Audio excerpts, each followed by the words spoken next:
ഗാന്ധിജി നേതൃത്വം നൽകിയ ഇന്ത്യയിലെ ആദ്യ സമരമേത്? ഉത്തരം ചമ്പാരൻ സത്യാഗ്രഹം. കേരളത്തിലെ പക്ഷികൾ എന്ന ഗ്രന്ഥത്തിൻ്റെ കർത്താവാര്?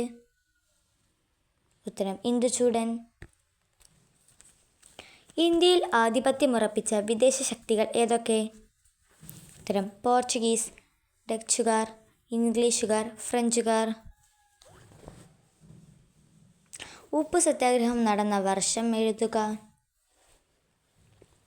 ഉത്തരം 1930.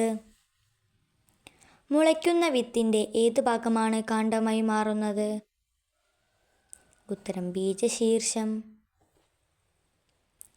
കേരള ഗാന്ധി എന്നറിയപ്പെടുന്നതാര്? ഉത്തരം കെ കേളപ്പൻ.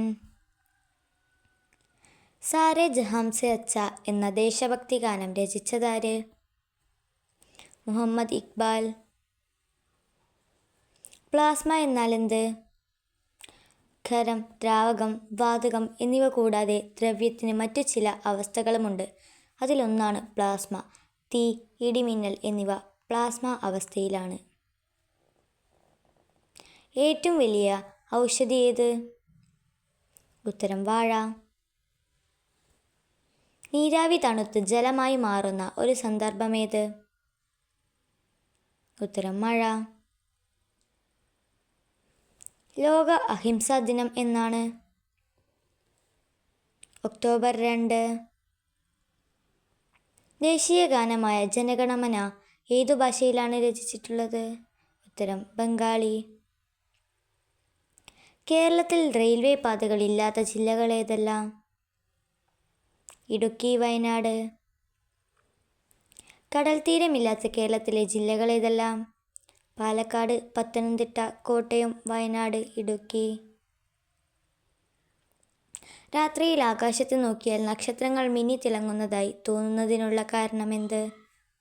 ഉത്തരം ഭൂമിക്ക് ചുറ്റുമുള്ള വായു കാരണമാണ് നക്ഷത്രങ്ങൾ മിന്നിത്തിളങ്ങുന്നതായി തോന്നുന്നത്. ക്വിറ്റ് ഇന്ത്യ സമരം ആരംഭിച്ചതെന്ന്?